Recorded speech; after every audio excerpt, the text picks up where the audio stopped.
I'm Major Sandra Chesterfield, 36, and I built my career from a small-town airport kid to an Air Force officer trusted with missions most people never hear about. For years, I put my father first, covering bills, showing up to every crisis, giving him more support than I ever admitted out loud. But the day he crossed a restricted line on a military tarmac and publicly dismissed my authority, something in me shifted. I made a decision that changed the course of our relationship for good. Ever been dismissed, underestimated, or embarrassed by someone you've bent over backwards for? If you have, share your story in the comments. You're in good company. Before I dive in, tell me where you're watching from. And if you've ever had to draw a line after being pushed too far, hit like and subscribe for more real stories about boundaries, respect, and taking your power back. What happened afterward even I didn't expect. I grew up watching planes take off from behind a chain-link fence, my father beside me with a thermos of coffee and grease, still under his fingernails from the morning shift. He worked aircraft maintenance at the civilian terminal, the kind of job where you clocked in before dawn and came home smelling like hydraulic fluid and jet fuel. I loved those evenings at the fence line. He'd point out the different models, explain why the landing gear retracted a certain way, tell me which crews were sloppy and which ones ran tight operations.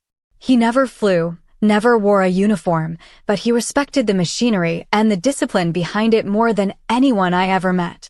When my mother left during my sophomore year of high school, it became just the two of us. I started helping with bills when I could, picking up shifts at the grocery store, making sure he ate something other than gas station sandwiches. He didn't talk much about her leaving, just worked longer hours and came home quieter. I told myself I'd make him proud, that I'd do something that mattered. The Air Force Academy accepted me when I was 18. I still remember him bragging to his coworkers, voice loud enough to carry across the break room. "My kid's going to wear bars on her shoulders," he'd say, grinning like he'd won the lottery.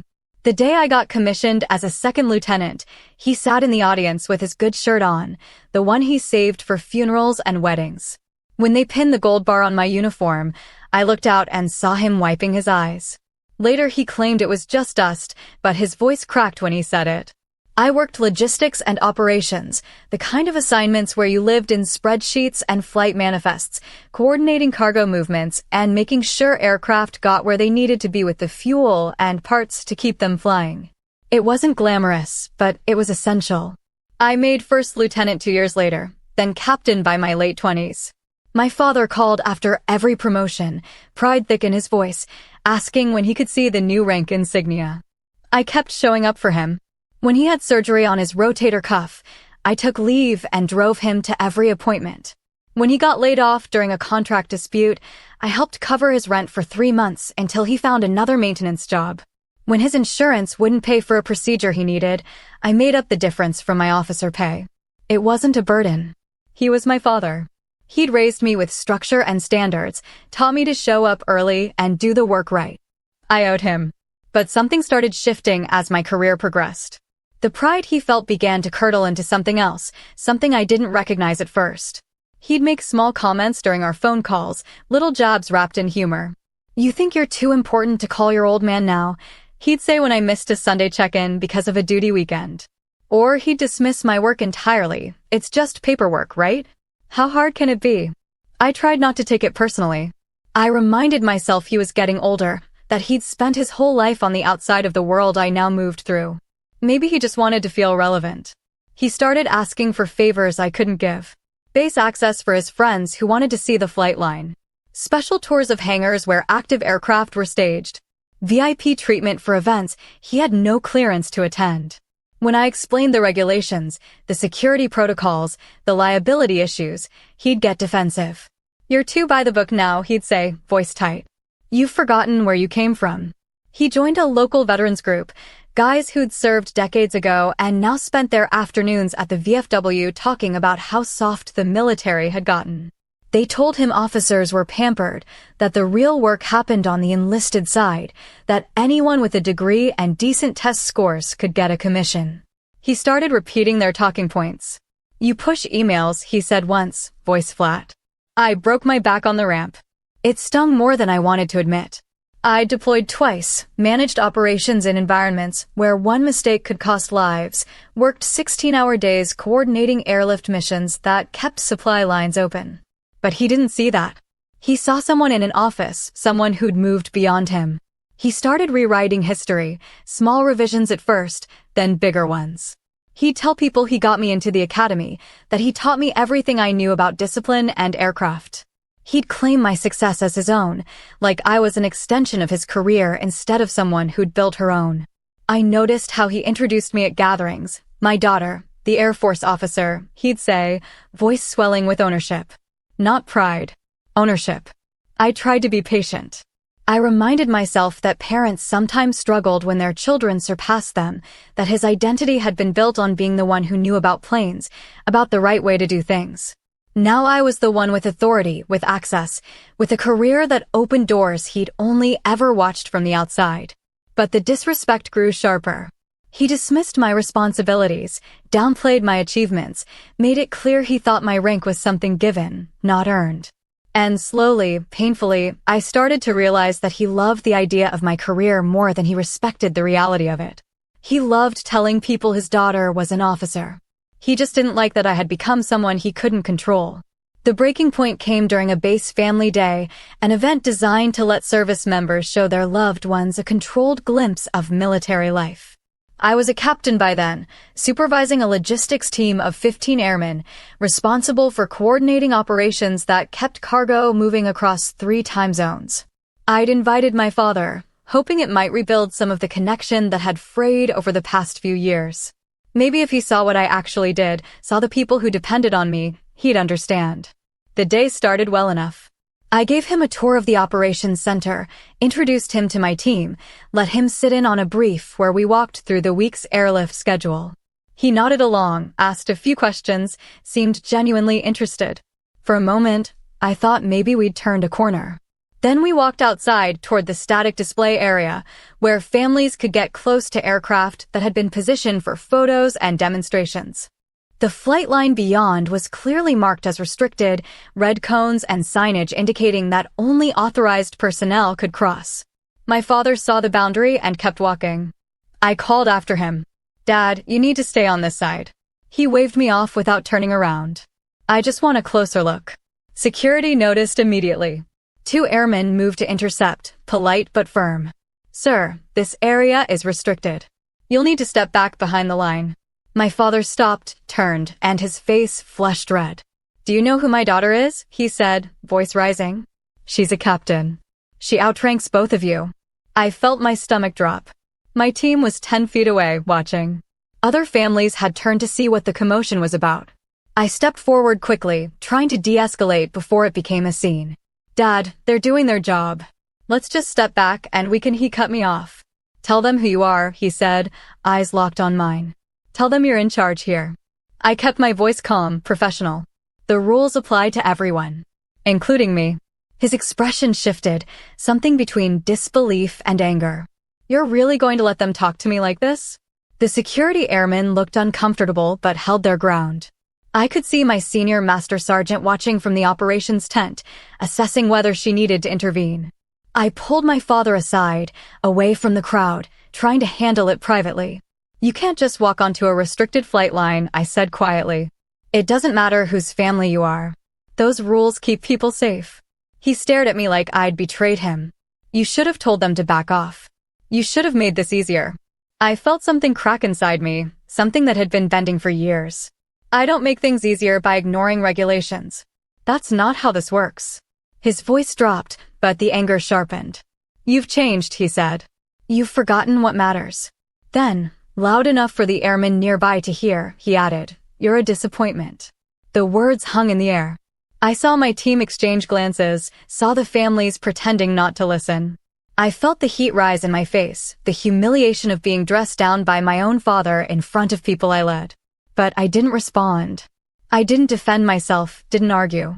I just stood there, letting the moment pass, waiting for him to finish. He refused to apologize afterward. On the drive back to his house, he sat in silence, arms crossed, staring out the window. When I dropped him off, he said, "You chose the uniform over family. I hope it was worth it." I didn't hear from him for 3 months. I deployed twice in the next 2 years, focused on my work, threw myself into the operations that demanded my full attention. When the promotion board selected me for major, I didn't tell him right away. I wasn't sure I wanted to share it. The relationship had fractured, held together only by obligation and old affection that felt more like memory than reality. I kept paying his bills when he needed help, kept answering when he called about VA paperwork or insurance claims. But the emotional distance grew wider, a gulf neither of us knew how to cross. And part of me wondered if it ever would. I started thinking more carefully about what had happened between us, trying to understand how we'd gotten here. A mentor of mine, Lieutenant Colonel Marcus Hall, noticed I was distracted during a planning session one afternoon. He pulled me aside after the brief and asked if I wanted to talk. We sat in his office, and I told him about my father, about the slow erosion of our relationship, about the family day incident that still made my chest tighten when I thought about it. Marcus listened without interrupting, the way good leaders do. When I finished, he leaned back in his chair and said, "Parents sometimes resent the growth they can't follow. It's not about you. It's about what you represent to him now." I thought about that for a long time. My father had spent his whole life on the periphery of aviation, maintaining aircraft but never flying them, working beside people in uniform but never wearing one himself. And now I'd stepped into a world he'd only ever observed from behind fences and security checkpoints. I'd become someone with authority he couldn't access, someone whose rank carried weight he couldn't replicate. Maybe it wasn't that he didn't love me. Maybe it was that he loved the version of me who still needed him more than I loved the version I'd become. I started setting boundaries. I stopped doing favors that bent regulations. I stopped making excuses for his behavior when he showed up on base and expected special treatment. I stopped answering every phone call immediately, stopped rearranging my schedule every time he decided he needed something. It felt cold at first, like I was pulling away from someone who'd raised me, who'd sacrificed for me. But I also recognized that I'd been sacrificing too, for years, without reciprocity. I'd covered his bills, taken leave for his appointments, spent weekends helping him navigate bureaucracy and paperwork. I'd given him access to a world he wanted to be part of, introduced him to people I worked with, brought him onto bases where he could feel important. And in return, he'd minimized my work, dismissed my rank, and treated my authority as a tool for his pride rather than something I'd earned through years of service. I examined the dynamic honestly. I'd been trying to prove something to him, trying to make him see me as competent, as someone who'd made him proud. But he didn't want to see me as competent. He wanted to see me as someone whose success reflected his guidance, his influence, his legacy. When that illusion broke, when it became clear I'd built a career independent of him, he couldn't reconcile it. A colleague of mine, Captain Jenna Brooks, had gone through something similar with her own family. We talked one night over coffee in the commissary, and she said something that stuck with me: people can love you and still resent what you've become. It doesn't make the love less real. It just makes the relationship more complicated. I was in my mid-30s now, a newly promoted major, responsible for operations that moved cargo and personnel across continents. I coordinated with joint commands, managed budgets in the millions, oversaw airmen whose careers depended on my decisions. I'd earned the respect of people who outranked me and the trust of people I led. But I still couldn't earn my father's respect, not in the way that mattered. I kept showing up for him when it was necessary. When he had a health scare, I took emergency leave and spent a week making sure he had the care he needed. When his housing situation became unstable, I helped him find a new place and covered the deposit. When he couldn't navigate the VA system, I made the calls and filed the paperwork. But I stopped expecting gratitude. I stopped expecting him to see me clearly. I accepted that our relationship had become functional, not emotional. I fulfilled my obligations as his daughter, but I stopped trying to be the daughter he wanted me to be. And in that acceptance, I found a kind of peace. It wasn't the relationship I'd hoped for, but it was the one we had. And I stopped pretending it could be anything else. The invitation was my idea, a last attempt to bridge the gap that had widened into something I wasn't sure we could cross. My father's birthday was coming up, and I thought maybe a base tour, something structured and official, might give us neutral ground to reconnect. I cleared it through the appropriate channels, arranged for a visitor pass, and picked him up early on a Saturday morning. The first few hours went smoothly. I showed him the operations center again, walked him through the cargo staging areas, let him watch a briefing on airlift coordination. He asked questions, seemed engaged, even made a few jokes that felt like the father I remembered. I started to think maybe I'd been too hard on him, too quick to write off the possibility of repair. We took a shuttle toward the airfield perimeter, where a few aircraft were parked for maintenance and inspection. The plan was to loop past the static displays and head back to the visitor center for lunch. But as we drove past a restricted section of the tarmac, my father went still. I followed his gaze and saw it, a VC-25A, the modified Boeing 747 that serves as Air Force One when the president is aboard. It was parked in a secure holding area, surrounded by barriers and security personnel, undergoing what looked like scheduled maintenance between flights. My father stared at it like he'd seen something holy. "That's Air Force One," he said, voice quiet, almost reverent. I nodded. "It's here for a maintenance check. We're not cleared to get any closer." He didn't respond. He just kept staring, and I saw something shift in his expression, a kind of desperate nostalgia mixed with something harder, something I didn't immediately recognize. The shuttle stopped near the visitor pathway, a clearly marked route that kept civilians away from active operations. My father stepped off and started walking. Not toward the pathway, toward the aircraft. I called after him. "Dad, you need to stay on the marked route." He waved me off without looking back. "I just want a closer look. I worked on these kinds of planes my whole life." I followed, keeping my voice calm but firm. "It's a restricted zone. You can't go past the barriers." He ignored me, moving faster now, past the warning signs, past the cones that marked the security perimeter. I saw the guards notice, saw them step out from their positions near the aircraft.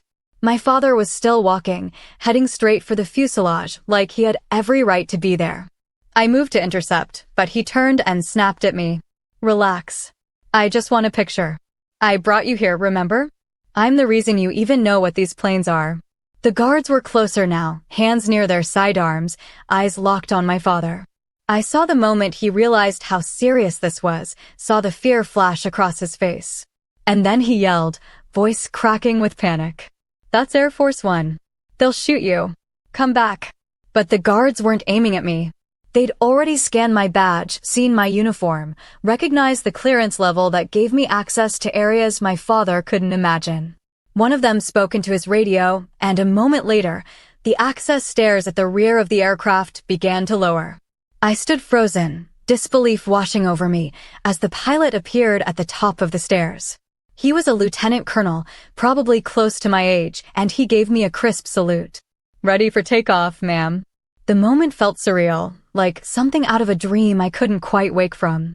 My father stood 15 feet away, staring, his face pale, his mouth half open. For the first time in years, maybe in his whole life, he understood the world I actually lived in. Not the world he imagined, where my rank was symbolic, where my authority was something he could borrow or diminish. The real world, where I had clearance to board the most secure aircraft in the United States Air Force, where pilots saluted me, where guards lowered stairs instead of drawing weapons. I turned to the pilot and shook my head slightly. "Not today, sir. Just escorting a visitor."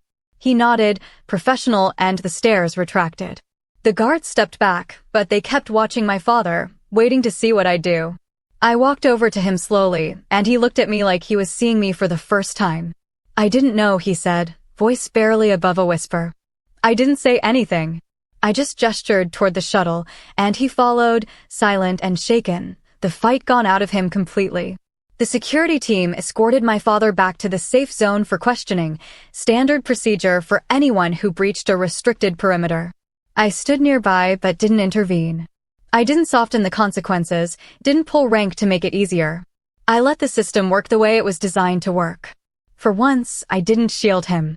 They asked him basic questions, why he'd crossed the barrier, whether he understood the signage, if he'd been briefed on the security protocols. He answered quietly, his earlier bravado completely gone. He kept glancing at me, waiting for me to step in, to smooth things over the way I always had. I didn't. When they finished, they issued him a warning and updated his visitor status to require direct escort for any future base access. It wasn't a criminal charge, but it was a mark on his record, a permanent note that he'd violated security protocols. He was shaken when we left, his hands trembling slightly as he climbed back into my vehicle.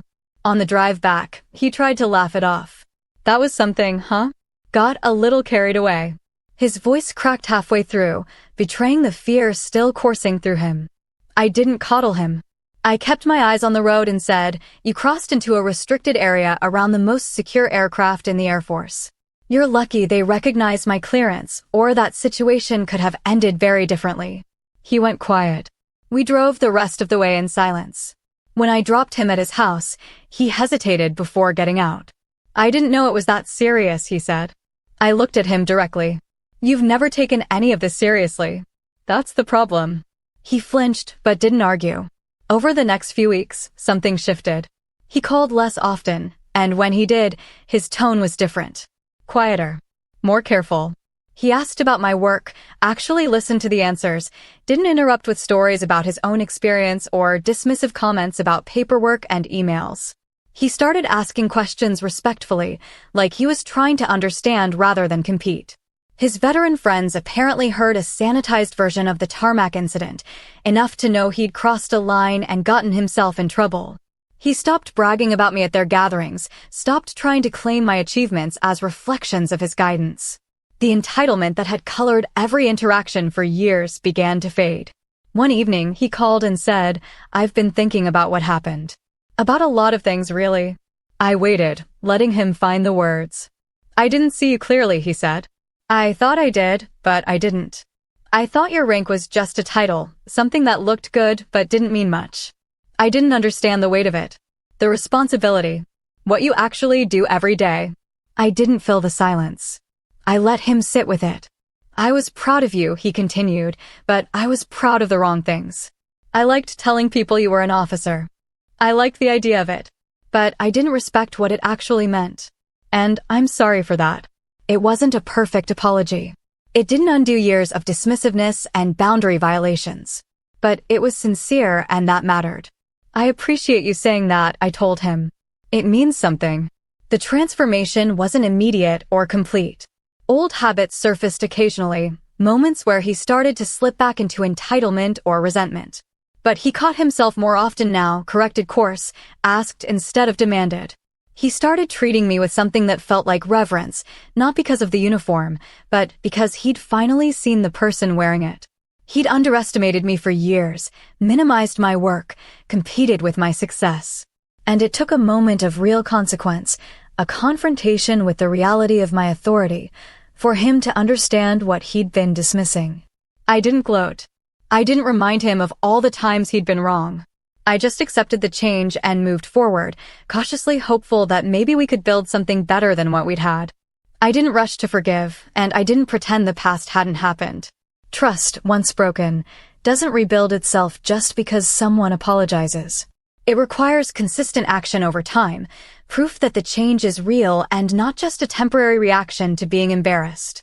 I structured our contact differently. Shorter visits, clearer boundaries, expectations set in advance. I stopped making myself available for every crisis or inconvenience. I stopped rearranging my life to accommodate his schedule. If he needed help, I helped, but on terms that worked for both of us, not just him. He noticed the difference. At first, I think he expected things to go back to normal once enough time had passed, once the sting of the Tarmac incident faded. But I held firm, and slowly he adjusted. He started earning back trust in small ways. He fixed things around my house when I was deployed, not because I asked, but because he wanted to contribute. He asked about my missions, actually engaged with the details instead of glazing over or redirecting to his own stories. He respected my schedule, stopped calling at inconvenient times, and then getting offended when I didn't answer immediately. One evening, about 6 months after the incident, he came over for dinner. We were sitting on the back porch, the kind of quiet moment that used to feel tense, but now just felt calm. He set down his drink and said, "I didn't see you clearly." "I do now." It wasn't dramatic. It wasn't accompanied by tears or grand gestures. It was just a statement of fact, delivered with a kind of straightforward honesty that felt more meaningful than anything rehearsed.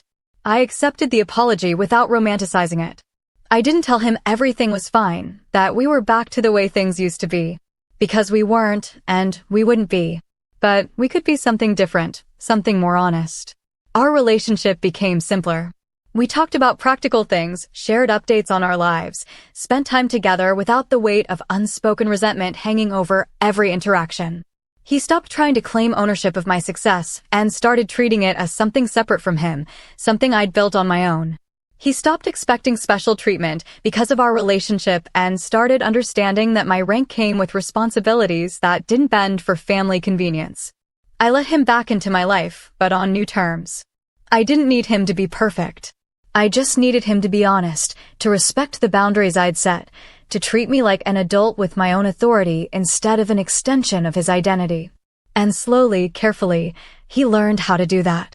The trust we rebuilt wasn't the same as what we'd had when I was young. It was more fragile, more conditional, built on awareness rather than assumption.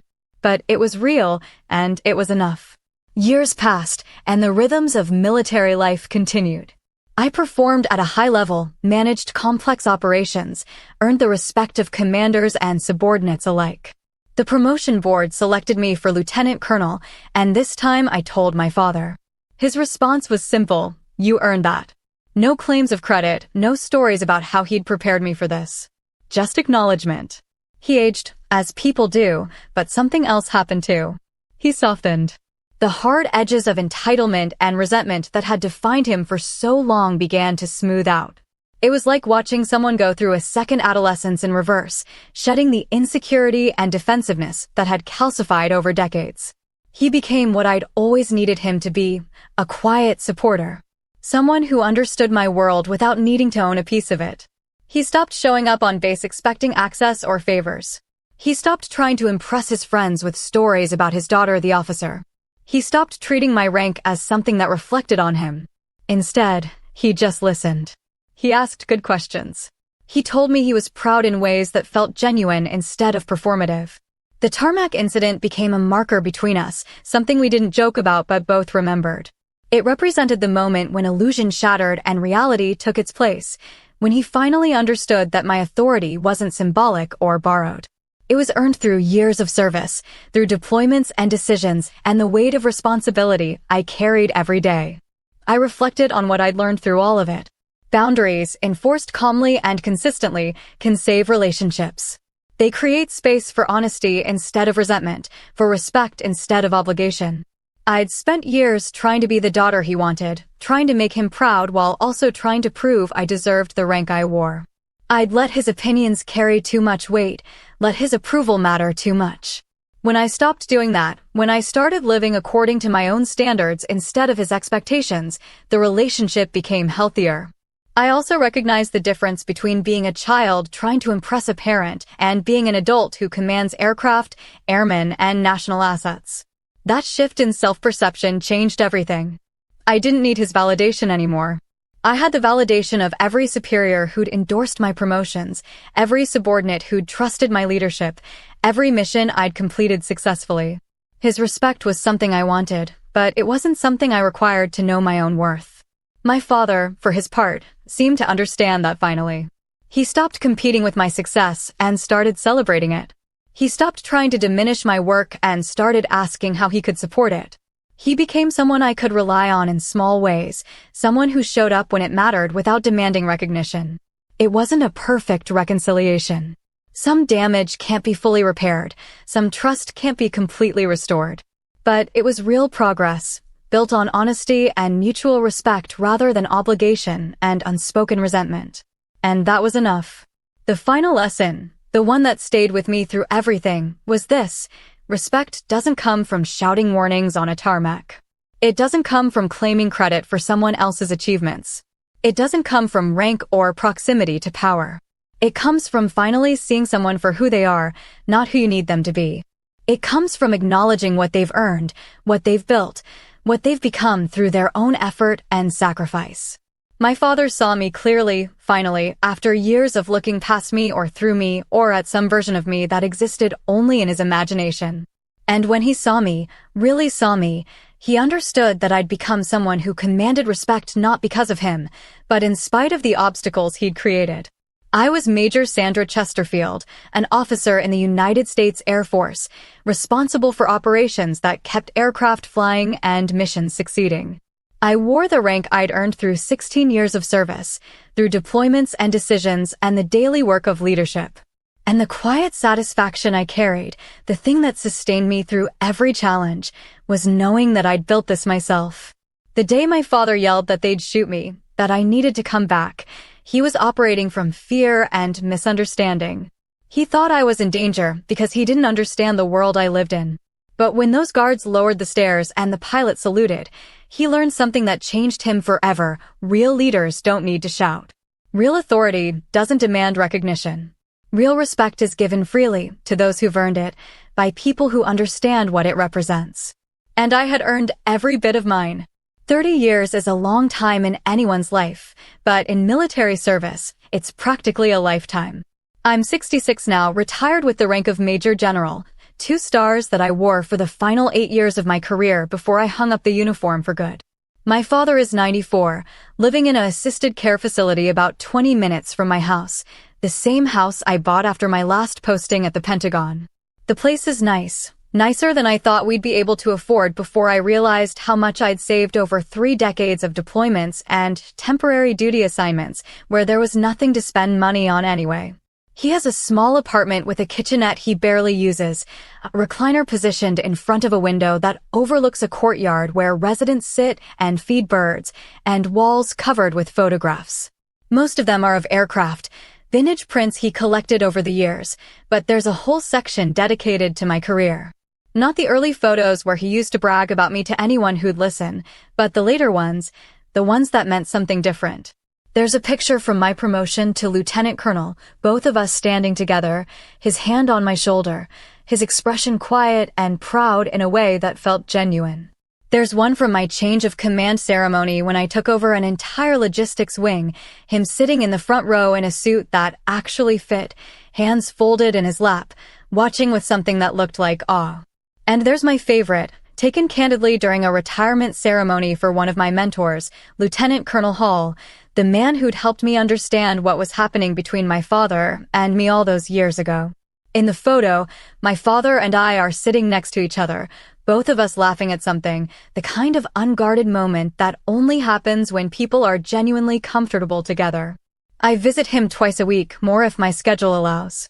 Today is Thursday, which means I'll bring lunch from the Italian place he likes, the one that makes lasagna the way he remembers his mother making it, heavy on the ricotta and with enough garlic to clear a room. I pick up the order on my way, the smell filling my car, reminding me of Sunday dinners when I was young, before everything got complicated, before rank and resentment created distance between us. When I arrive, he's already waiting in the common area, dressed in the flannel shirt I bought him for Christmas and the Air Force veteran cap he wears everywhere now. He's smaller than he used to be, age shrinking him in ways that still surprise me sometimes, but his eyes are still sharp, still that same pale blue that could either twinkle with humor or harden with stubbornness, depending on his mood. "You're late," he says, but he's grinning, the tease obvious. "Traffic," I reply, setting the bag on the table. "You want to eat here or in your apartment?" "Here's fine. More entertainment." He gestures toward a table near the window where 2 other residents are arguing about a crossword puzzle, their voices carrying across the room. We settle in, and I unpack the containers, setting his portion in front of him along with a napkin and the plastic utensils the restaurant included. He looks at the lasagna like it's a gift, which I suppose it is, and digs in without waiting. We eat in comfortable silence for a while, the kind of quiet that doesn't need filling. This is new, this ease between us, something that took decades to build. After the Tarmac incident, after the slow rebuilding of trust, after years of learning how to be in each other's lives without conflict, we eventually found this. Not the relationship we had when I was young, but something better, something more honest. "How's the book coming?" he asks between bites. "I've been working on a memoir, nothing fancy. Just my reflections on a career in the Air Force, the lessons I learned, the people who shaped me. My publisher thinks it'll do well, that there's an audience for stories about women in military leadership, especially now when the services are pushing for more diversity in the officer corps. I'm not so sure, but writing it has been therapeutic, a way to process everything that happened, everything I lived through. Slowly, I admit. I'm stuck on the chapter about early command experiences, trying to figure out how to talk about the challenges without making it sound like I'm complaining. He nods thoughtfully. You were never much for complaining. Even when you should have been. It's true. I learned early to keep problems to myself, to project competence even when I was drowning, to never let anyone see me struggle. It made me a good officer but a guarded person, something I've been working on in retirement. I'm trying to be more honest in the book, I say. Talk about the times I screwed up, the decisions I'd make differently now. Make it real instead of polished. Good, he says. People need real. They get enough polished. We finish eating, and I clean up the containers while he watches the crossword puzzle argument escalate into good-natured bickering. When I sit back down, he looks at me with an expression I've come to recognize, the one that means he's been thinking about something and finally worked up the nerve to say it. I've been going through some old boxes, he starts. Found some things I thought you might want. This is new too, this acknowledgement that he's mortal, that there will come a time when I'll be sorting through his belongings after he's gone. He's been preparing for it in small ways, giving me things that matter, telling me stories I'll need to remember when he's not around to tell them anymore. What kind of things? I ask. Letters mostly. Ones I wrote to you when you were at the academy, ones you sent back.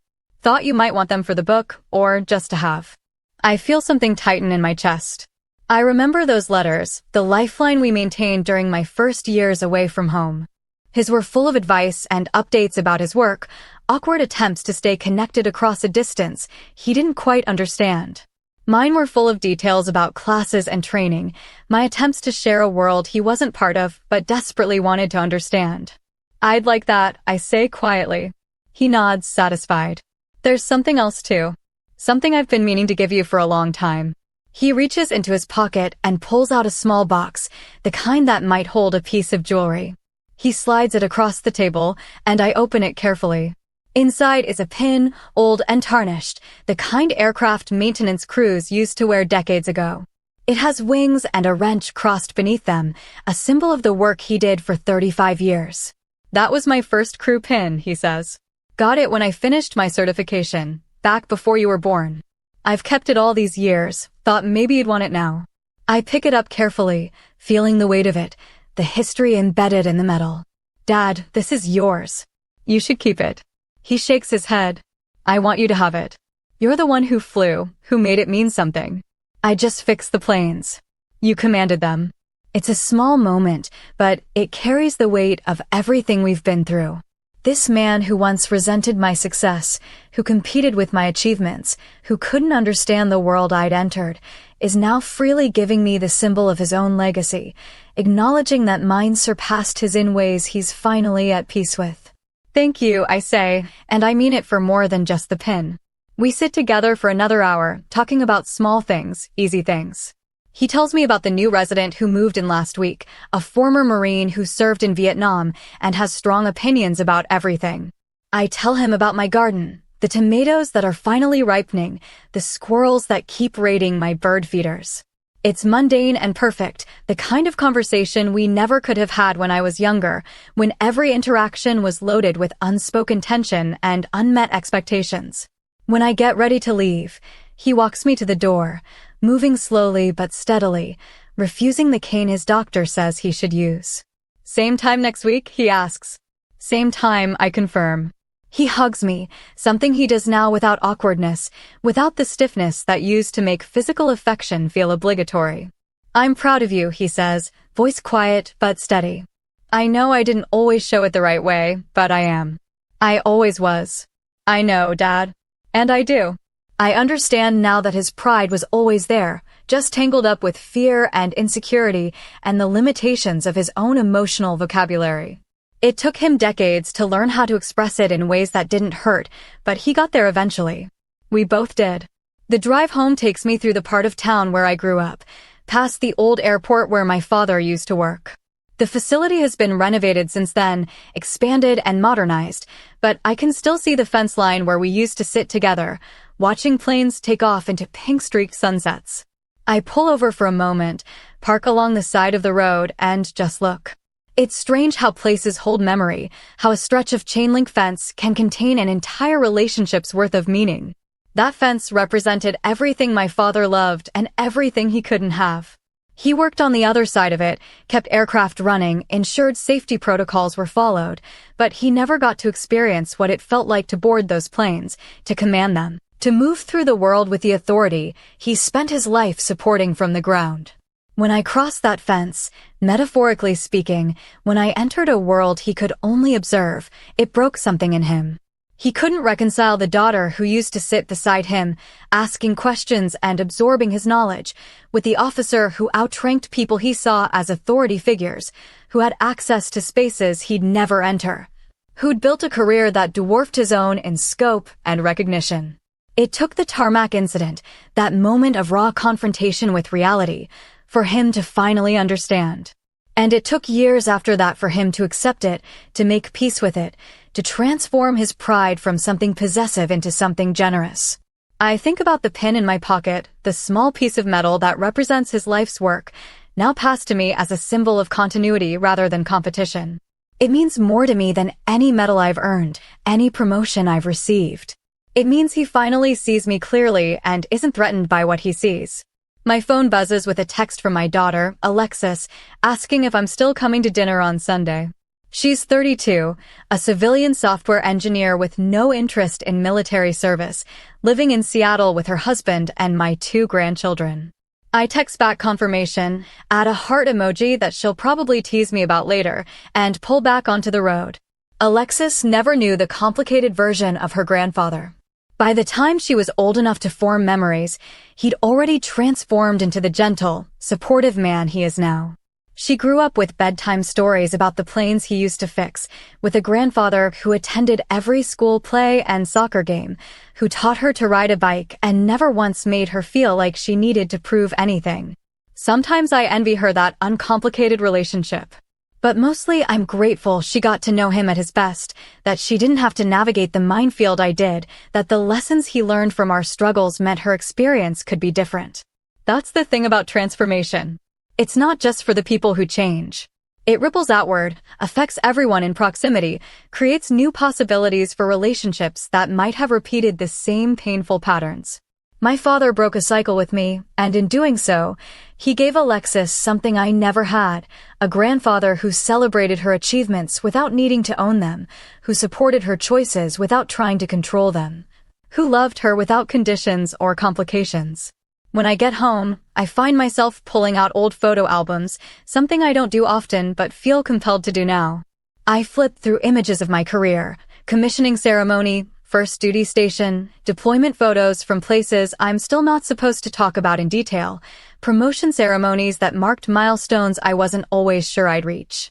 In the early photos, my father appears occasionally, usually standing stiff and formal, like he's not quite sure how to position himself in my world. But in the later ones, especially after I made Major and then Lieutenant Colonel, something shifts. He's more relaxed, more present, more genuinely engaged. There's a photo from my promotion to Colonel that stops me. I'm in dress blues, my father's standing beside me, both of us looking at the camera with expressions that mirror each other. I can see the family resemblance in that photo more clearly than I ever have before. The same shape of the eyes, the same set of the jaw, the same slight smile that suggests we're both thinking something we're not saying. I remember that day vividly. It was 13 years after the Tarmac incident, long enough that we'd rebuilt our relationship into something solid, something that could withstand the weight of ceremony and pride. He'd traveled to the ceremony with Alexis, who was 19 at the time, and I remember watching him interact with the other attendees, with the officers who came to congratulate me. He was gracious and humble, introducing himself as Sandra's father, without any of the posturing that used to accompany those words. When someone thanked him for my service, implying he deserved credit for raising me, he'd smiled and said, "She did this herself. I'm just lucky I get to watch." That moment, more than any apology or explicit conversation, told me the change was complete. He'd let go of the need to claim ownership, accepted his role as witness rather than architect, and found peace in that distinction. The phone rings, interrupting my trip down memory lane. It's my former chief of staff, Captain Dana Ruiz, now retired herself and running a consulting firm that helps veterans transition to civilian careers. We've stayed close over the years, meeting for coffee once a month, sharing the particular understanding that comes from having navigated the same world. "How's the general doing?" she asks, still using my rank even though I've been retired for 8 years. "Surviving retirement," I reply. "You know how it is. Too much time to think, not enough structure to prevent the thinking." She laughs.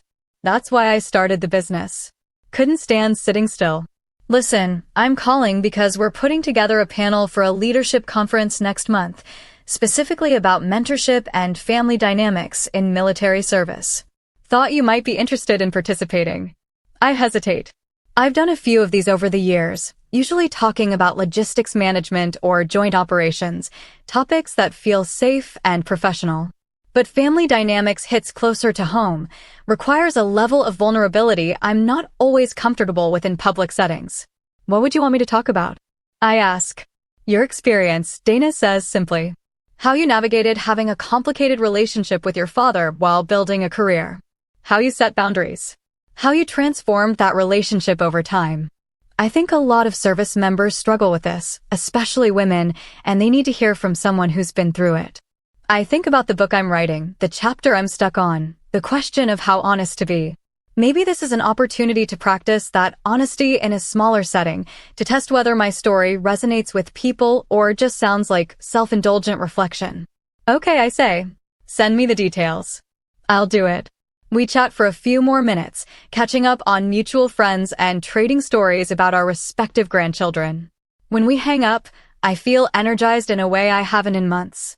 Retirement is comfortable, but it can also be stagnant. The opportunity to contribute something meaningful, to help younger service members avoid some of the mistakes I made or navigate some of the challenges I faced, reminds me that my experience has value beyond my own life. That evening, I sit down at my desk and open the document where I've been working on the memoir. The chapter I've been stuck on is titled Early Command: Lessons in Authority and Boundaries. I've written and deleted the opening paragraph at least 20 times, trying to find the right tone, the right entry point into material that still feels raw even decades later. But now, with the pin my father gave me sitting on my desk beside the keyboard, with the memory of our lunch fresh in my mind, the words come easier. I write about the Family Day incident, about the humiliation I felt when my father dismissed my authority in front of my airmen. I write about the years of boundary violations that preceded it, the small cuts that accumulated into a wound I didn't realize I was carrying. I write about the Tarmac incident, about watching security lower the stairs to Air Force One while my father stood frozen, finally understanding the reality of my rank. But I also write about what came after. The slow rebuilding, the small gestures of respect, the conversations where we both had to let go of old patterns and create new ones. I write about forgiveness that wasn't instant or complete, but evolved over time into something resembling peace. I write about the pin, about what it means to receive a symbol of someone else's legacy, not as a burden, but as a gift freely given. And I write about transformation, about the fact that people can change even late in life, even after decades of being one way. My father changed because the Tarmac incident shattered his illusions so completely that he couldn't rebuild them. He had to face reality, had to accept that I'd become someone beyond his understanding and control. And in that acceptance, he found a way to be proud that didn't require diminishing me or claiming credit. The chapter pours out, 5,000 words written in a single sitting, barely stopping except to stretch my hands and refill my coffee. When I finish, I read through it once, surprised by how honest it is, how vulnerable. I've spent my career projecting strength and competence, maintaining professional distance, never letting anyone see the messy human underneath the uniform. But this is different. This is the truth of what I live through, presented without the polish or protection I usually insist on. I save the document and close my laptop, feeling simultaneously exhausted and lighter. The sun has set while I was writing, the room dark except for the desk lamp. I turn on the overhead light and notice the pin again, catching the glow, the tarnish giving it character rather than diminishing its value. On impulse, I pick up the phone and call my father's facility. The evening nurse answers, and I ask if he's still awake. He is, she confirms.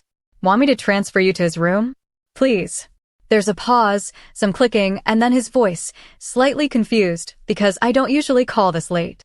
Everything okay? Everything's fine, I assure him. I just wanted to tell you something. What's that? I used the pin. The one you gave me today. I was stuck on a chapter in my book, and looking at it helped me figure out what I wanted to say. There's silence for a moment, and I worry I've said something wrong, pushed too hard into sentimentality. But then he speaks, voice thick with emotion he's no longer afraid to show. I'm glad. That's what it's for. To remind you where you came from, even if where you went was somewhere I never could have imagined. It worked, I say softly. We talk for a few more minutes, nothing profound, just the comfort of connection. When we hang up, I realize I'm crying, quiet tears that have nothing to do with sadness and everything to do with gratitude. Gratitude that we both lived long enough to get here, to this place where our relationship works, where the past doesn't haunt us, where we can give each other gifts that mean something beyond their physical form. The next morning, I wake early out of habit, the decades of 0430 reveille still programmed into my body even though there's no formation to attend, no morning brief to prepare for. I make coffee and sit on my back porch, watching the sky lighten from deep purple to soft pink, listening to birds announce the new day with their territorial songs. This is my favorite time, the quiet before the world fully wakes, when I can think without interruption. I think about the panel Dana invited me to participate in, about what I'll say to a room full of service members who are probably struggling with some version of what I struggled with. Family expectations, complicated loyalties, the challenge of maintaining relationships when your career takes you places the people who raised you can't follow. The military doesn't prepare you for this part. They teach you how to lead airmen, how to manage operations, how to make decisions under pressure. But they don't teach you how to set boundaries with a parent who treats your rank as a tool for their ego. They don't teach you how to forgive someone who hurt you repeatedly, or how to rebuild trust after it's been shattered. They don't teach you how to recognize when love has become toxic, when loyalty has become self-sacrifice, when the relationship is costing you more than it's giving. I learned those lessons the hard way, through trial and error, through years of counseling and conversations with mentors who'd navigated similar terrain. I learned that you can love someone and still need distance from them. I learned that boundaries aren't punishments, they're preservation. I learned that some relationships can only survive if you're willing to let them break first, to clear away the dysfunction and see if there's anything healthy underneath worth rebuilding. Most importantly, I learned that transformation is possible, even when it seems impossible. Even when someone has spent decades being one way, they can change if the motivation is strong enough, if the consequences are real enough, if they're finally willing to do the hard work of honest self-examination. My father changed. Not perfectly, not completely, but enough. Enough that we could have a relationship that didn't hurt, that didn't require me to shrink or pretend or sacrifice pieces of myself to maintain his comfort. Enough that he could celebrate my achievements without needing to claim them. Enough that he could see me clearly and not be threatened by what he saw. And I changed too. I learned to stop seeking his approval as the measure of my worth. I learned to set boundaries calmly and maintain them consistently. I learned to distinguish between the obligation of family and the choice of relationship, understanding that I could fulfill the first without sacrificing myself to the second. I learned that strength isn't just about carrying weight, it's also about putting weight down when it's not yours to carry. The sun clears the horizon, full daylight now, and my phone buzzes with a message. It's from Alexis. Grandpa just called. Said you're writing about him in your book. He's excited. Also slightly terrified you'll make him look bad. I told him you'd be fair. You will be fair, right? I smile and text back, I'll tell the truth. That's the fairest thing I can do. Because that's what matters. Not protecting anyone's image, not softening the edges to make the story more palatable, but presenting the reality of what we lived through, the mistakes we made, the pain we caused each other, and the grace we eventually extended. The truth is complicated, but it's also redemptive. It shows that people can grow, that relationships can heal, that the patterns that seem permanent can actually be broken with enough courage and commitment.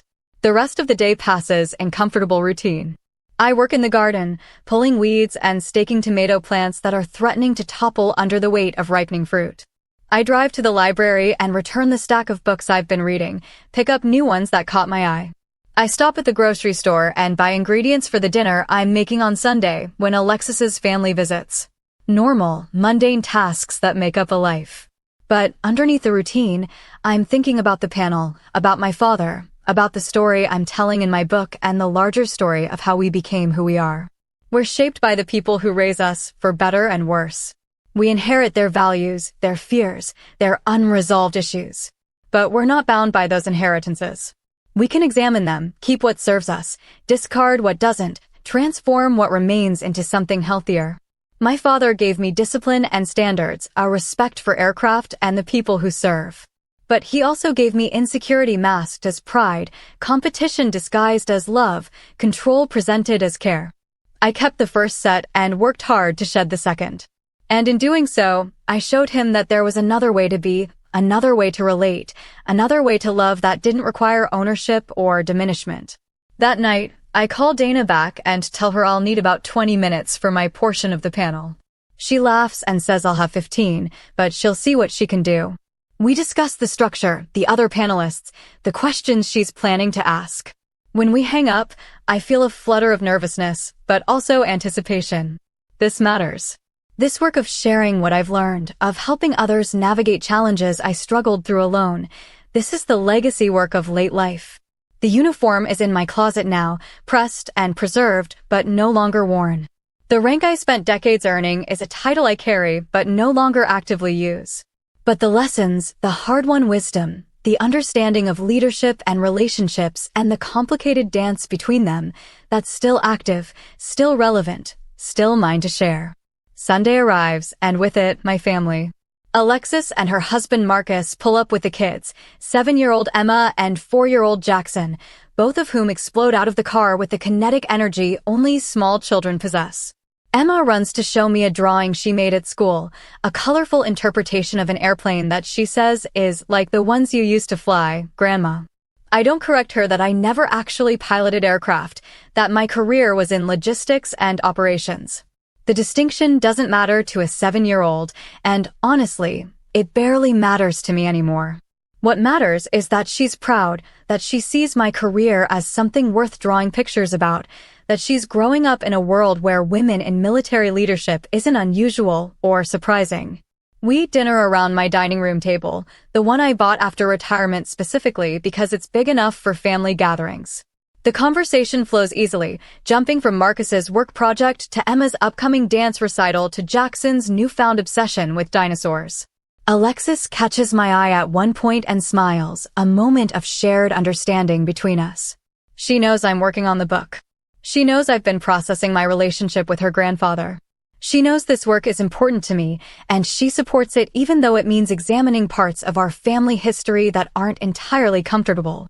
After dinner, while Marcus wrangles the kids through baths and bedtime stories, Alexis and I sit on the porch with glasses of wine, watching the sky darken and the first stars emerge.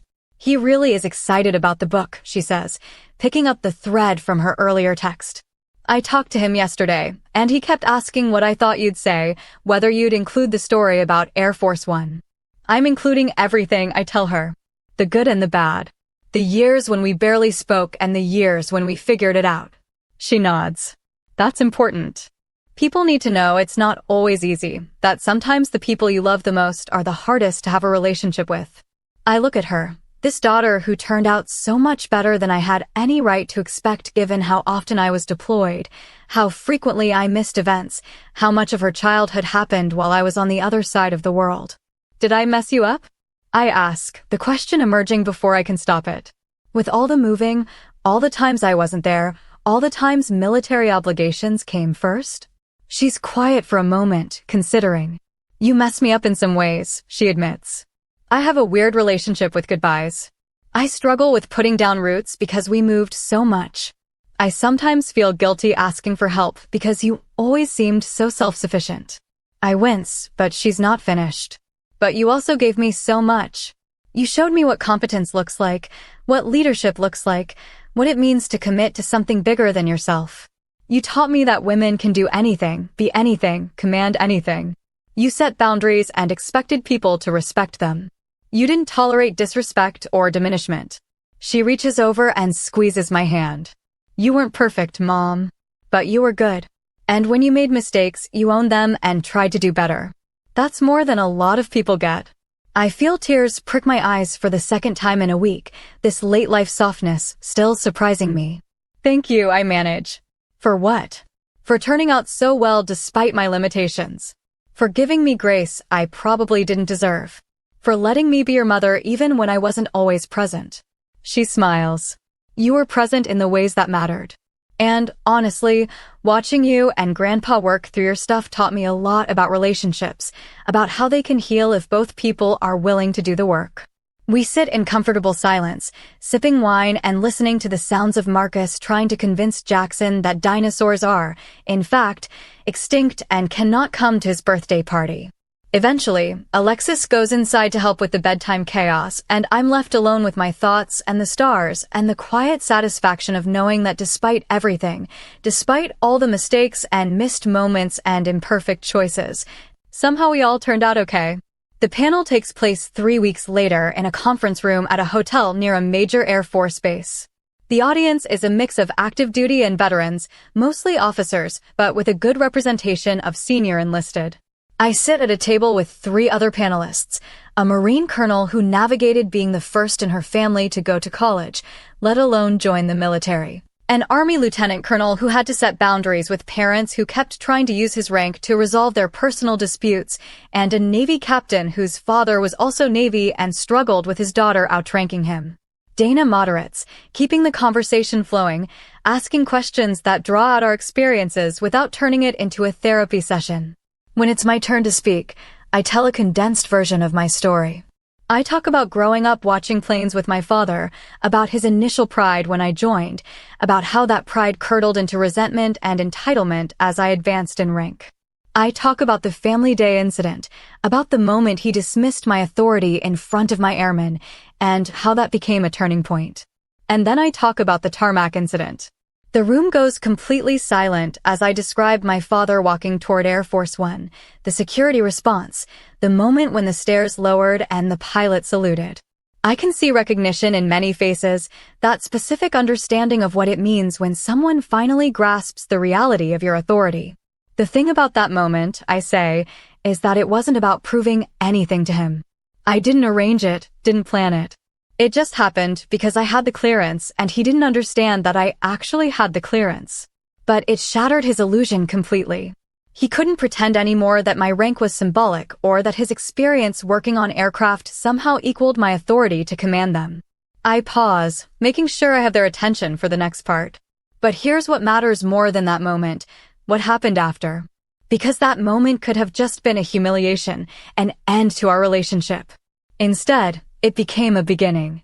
He started doing the hard work of understanding who I actually was instead of who he needed me to be. And I started doing the hard work of setting boundaries and maintaining them, of not sacrificing myself to maintain his comfort. I tell them about the years of rebuilding, about the small gestures and incremental changes, about how transformation happens slowly and imperfectly. I tell them about the pin he gave me, about what it meant to receive that symbol of his legacy without the weight of competition or resentment attached to it. 30 years later, I conclude, we have a relationship that works. It's not the relationship I imagined when I was young, but it's honest and respectful and good. He's 94 now, and I visit him twice a week, and we talk about real things without the tension that used to define every interaction. We got here because we both changed, because we both chose to do the hard work even when it would have been easier to just drift apart. During the Q&A session, the questions come fast and earnest. How do you set boundaries without feeling guilty? How do you know when a relationship is worth saving versus when it's healthier to walk away? How do you maintain your own identity and authority when family members are trying to claim it or diminish it? I answer as honestly as I can, drawing on my experience, but acknowledging that there's no universal formula. Every relationship is different. Every family dynamic has its own complications. But some principles hold true. Boundaries are necessary and healthy. Respect must go both ways. You can love someone and still need distance. Change is possible, but requires commitment from all parties. And sometimes the most loving thing you can do is refuse to participate in dysfunction. After the panel ends, several people approach me, wanting to share their own stories or ask follow-up questions. A young captain pulls me aside and says quietly, "My mother keeps introducing me as my daughter, the captain, like it's her achievement." It drives me crazy, but I don't know how to address it without hurting her. I spend 15 minutes talking her through strategies for gentle boundary setting, for acknowledging her mother's pride while redirecting the narrative. When I finally leave, Dana walks me to my car and says, "That was powerful. You should do more of these." Maybe I say, "It's strange, being this vulnerable in public. I spent my whole career maintaining professional distance." "That's exactly why it matters," Dana replies. "People need to see that even general officers struggled with this stuff, that having stars on your shoulders doesn't mean you had all the answers or navigated everything perfectly. It gives them permission to struggle too and to work through it." I drive home thinking about her words, about the strange trajectory of late life where the things you spent decades hiding become the things you need to share. The vulnerability I avoided during my career has become essential in retirement, a way to transform private struggle into public wisdom. When I get home, there's a message from the assisted living facility. My father had a minor fall, nothing serious, but they wanted me to know. I call immediately, and the nurse assures me he's fine, just bruised his hip and his ego, refusing to use the walker they keep recommending. I ask to speak to him, and when he comes on the line, his voice is gruff with embarrassment. "I'm fine. They're overreacting." "I'm coming over," I tell him. "You don't need to, I'm coming over," I repeat, gentler but firm. "I'll be there in 20 minutes. When I arrive, he's sitting in his recliner with an ice pack on his hip, looking annoyed at the fuss. I pull up a chair and sit across from him, and we look at each other for a long moment before I speak. "You know you need to use the walker, right? That's not negotiable anymore." He starts to argue, then stops, something shifting in his expression. I hate feeling weak. Using a walker isn't weak. It's smart. It keeps you mobile and independent longer. Refusing to use it because of pride? That's what limits you. He absorbs this, and I can see him working through the logic, the same straightforward practicality that used to define him before ego got in the way. "When did you get so bossy?" he asks, but he's almost smiling. "Around the time I made captain," I reply. "You just didn't notice for a while." He laughs, a short bark of amusement that turns into a wince as his hip protests. "I noticed. I just didn't like it." "I know." We sit together for an hour, talking about nothing important, just keeping each other company. I help him to the bathroom when he needs it, make sure he takes his evening medications, adjust the ice pack when it slips. Small acts of care that feel important precisely because they're small, because they're freely given without resentment or obligation.